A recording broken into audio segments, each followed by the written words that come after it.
Orang, kalau udah benci, mau kamu sebaik apapun, tetap aja dibenci. Kenapa sih rasa benci bisa sekuat itu?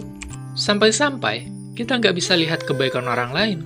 Apa karena sakit hati, dendam, atau kita cuma nggak siap buat berdamai? Masalahnya, rasa benci itu bisa ngendap. Kita pikir udah hilang, padahal cuma sembunyi, dan lama-lama dia bisa mengubah cara kita lihat dunia, termasuk cara kita lihat diri sendiri.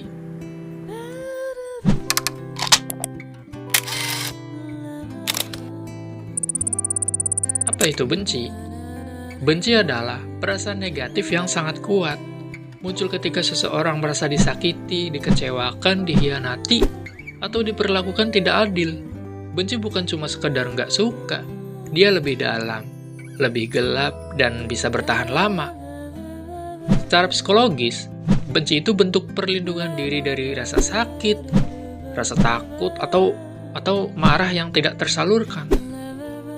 Kadang, jadi cara otak kita bilang, aku nggak mau terluka lagi, aku nggak mau kecewa lagi, tapi seringnya benci justru menyiksa kita pelan-pelan.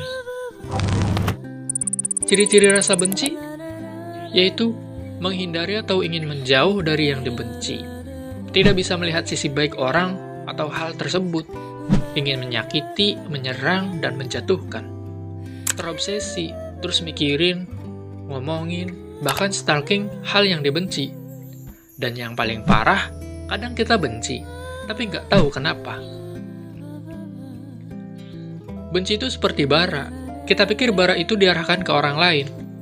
Padahal, bara itu membakar kita sendiri dari dalam. Benci juga bisa mengubah kepribadian jadi pahit, sinis, dan negatif. Bikin hubungan rusak karena lebih fokus ke emosi daripada solusi. Kalau dibiarkan, ini bisa berubah jadi dendam, bahkan kekerasan. Bentuk-bentuk rasa benci. 1. Benci pada pemerintah atau sistem. Orang, kalau udah benci sama pemerintah, ya mereka akan buta, dan apapun yang diinfokan sama pemerintah, mereka akan tetap menghujat. Karena lahir dari rasa ketidakadilan, kecewa terhadap janji-janji palsu, atau rasa tidak didengar. Contoh, korupsi di mana-mana. Kesenjangan, hukum yang berat sebelah, hakimnya yang membelot. Bahayanya, ini bisa berubah jadi sikap anti perubahan atau ekstremisme.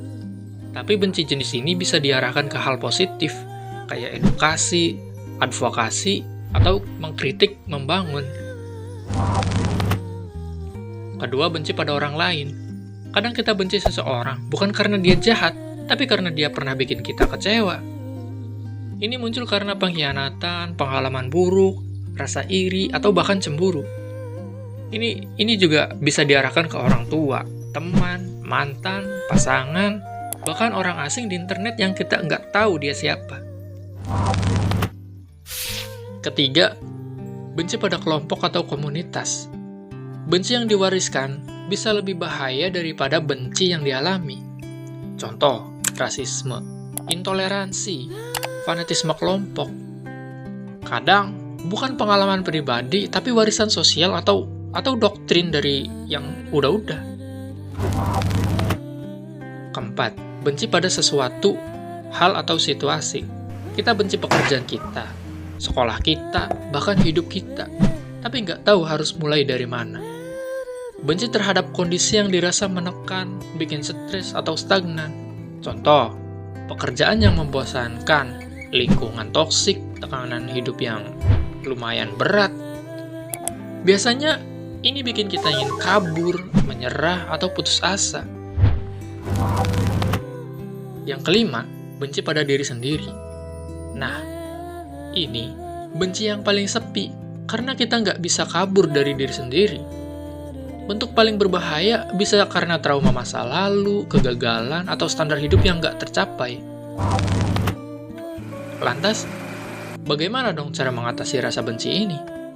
Pertama, sadar dan akui dulu perasaan itu. Kamu gak akan pernah bisa menyembuhkan luka yang kamu tolak untuk lihat.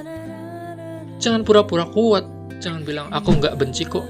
Kalau sebenarnya kamu masih kepikiran, masih nggak enak, masih benci, ya akui saja. Ya, gue benci, gue kecewa, gue sakit hati. Menyadari sama dengan langkah pertama menuju sembuh.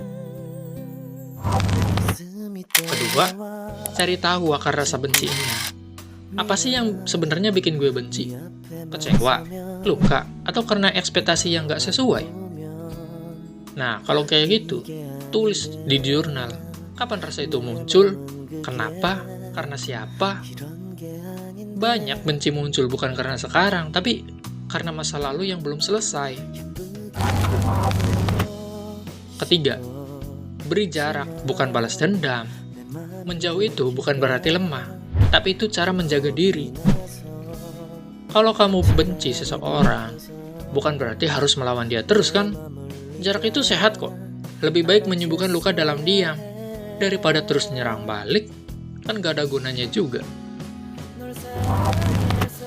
Keempat, ngobrol sama orang yang kamu percaya. Kadang yang kita butuh itu bukan solusi, tapi didengar, iya kan? Ceritain ke temen, keluarga, atau orang yang kamu percaya. Kalau perlu, ke psikolog. Benci yang disimpan sendiri bisa berubah jadi beban mental loh. Kelima, tulis biar nggak meledak. Apapun yang nggak bisa kamu katakan, tulis aja di buku. Tulis semua yang kamu rasakan, bebas tanpa sensor. Nggak harus diposting kok, cukup buat kamu keluarin isi hati.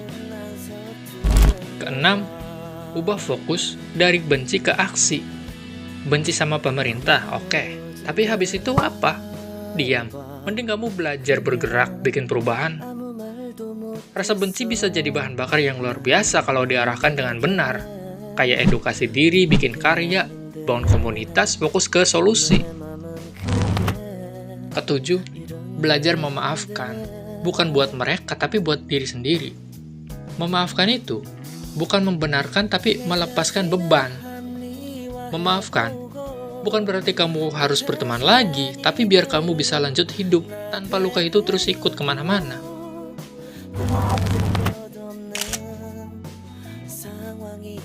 Gagal itu manusiawi, patah hati itu bagian dari hidup.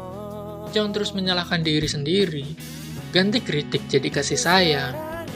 Gue sedang belajar, pelan-pelan gak apa-apa kok. Benci adalah rasa yang kuat, tapi kamu tahu nggak apa yang lebih kuat? Ya, keberanian buat melepas, buat sembuh, dan buat hidup tanpa harus menyimpan luka. Benci itu manusiawi kok. Kita semua pernah merasakannya. Tapi kalau kita terus memeliharanya, dia bukan lagi rasa. Dia jadi beban. Kadang, benci muncul karena kita pernah terlalu percaya, terlalu berharap, terlalu sayang, dan saat semuanya jatuh, yang tersisa cuma luka. Tapi hari ini, coba kasih ruang buat diri kamu, buat bernafas. Kamu boleh kecewa, kamu boleh marah, tapi kamu juga boleh sembuh. Karena hidup bukan tentang siapa yang paling keras membenci, tapi siapa yang paling berani memaafkan, termasuk memaafkan diri sendiri.